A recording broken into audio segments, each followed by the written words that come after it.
Gusto mo rin ba pumunta sa Dingalan Aurora? At gusto mo malaman kung magkano ang budget para dito? At kung ilang araw ang gugugulin mo? Tara, panoorin mo ang video na ito. At exactly 10:30 PM ay umalis na tayo dito sa Muntinlupa.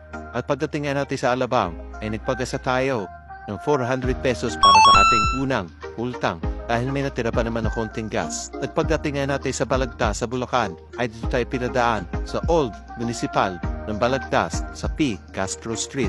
After mo nga madaharan ng P. Castro Street, ay susunod mo matadaharan ng Taridel Bypass Road. At dito nga sa part ng Nueva Ecija, ay naghanap muna kami ng aming matutuluyan just for 3 hours. At ito nga ang aming napili, ang Kamiko Hotel. Dahil pagod pa kami at galing sa trabaho. Andito nga ay marami kayong pagpipilian pero ang pinili namin ay 3 hours for 370 pesos. At ito nga pala yung rooms nila. At take note, may aircon pa ito. And the long 3 hours is over. At yan mga agala. Time check, 5:20 in the morning. Tayo luluwas na. At nabutan na tayo ng bukang luwayway. Pero ayos lang yan. Ang importante, nakatulog tayo para sa ating safety. At sa part na ito mga kagala, napasok na natin ang Pantabangan. So ito na yung tinatawag nila na Pantabangan Dam na napakaganda sa daanan pa lang. At ultimo yung mga tanawin mula dito sa daanan na ay napakaganda. At kung itatanong nyo, libre po ang pumasok dito. Wala po itong bayad para makita nyo kung gaano kaganda ang Pantabangan Dam. At mga kagala, papunta na nga tayo sa ating next destination, ang Baler. At after 2 hours, welcome to Baler. At hindi lang iconic scenic siya pinunta rin natin dito, kundi ang mga nagagandahang beach. Ang may re-recommend sa inyo mga kagala, itong Dikwisit Beach na 50 pesos lang ay masusulit mo na ang mga nagagandahang rock formation, ang malinis at malamig na tubig at higit sa lahat ang mga nagagandahang view dito. Ay kung gusto nyo mag-stay nga ito overnight ay pwede rin dito. Marami kayong transit na pwede matuluyan. At pagkatapos nga namin mag-relax, maligo sa Dikwisit Beach, ay dumiretso na kami kagad dito sa Baler Lighthouse. At mga kagala, ang babayaran nyo lang dito ay ang environmental fee na nagkakahalaga ng 25 pesos at parking fee sa motor na 20 pesos. At ang Baler Lighthouse na ito ay 5 minutes away lang from Dikwisit Beach mga kagala, kaya madaling puntahan lang ito.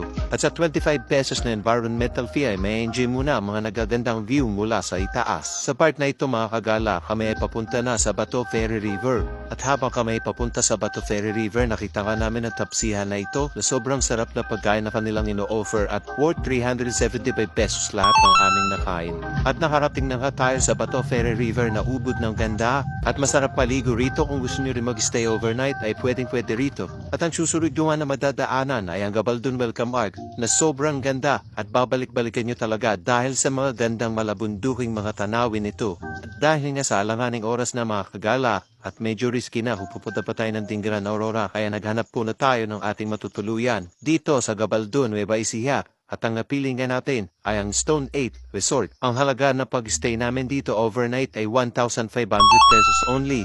Para sa overnight namin na pag-stay dito. Marami kayo pagpipilian na transients na gusto nyo pagtuluyan dito. Sobrang solid ng mountain overlooking nila dito. At kung kayo pupunta rito na may mga kasamang chikiting, ay pasok na pasok din to para sa inyo. At sa food naman dito ay nagbaon kami sa halagang 200 pesos para sa amin ang OBR ko. At ganito kaganda rito.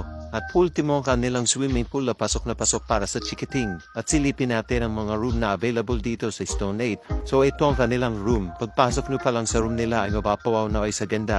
Kubo-kubo lang siya pero sobrang ganda talaga ng mga room nila. Take note mga kagala, air condition po ang rooms nila rito.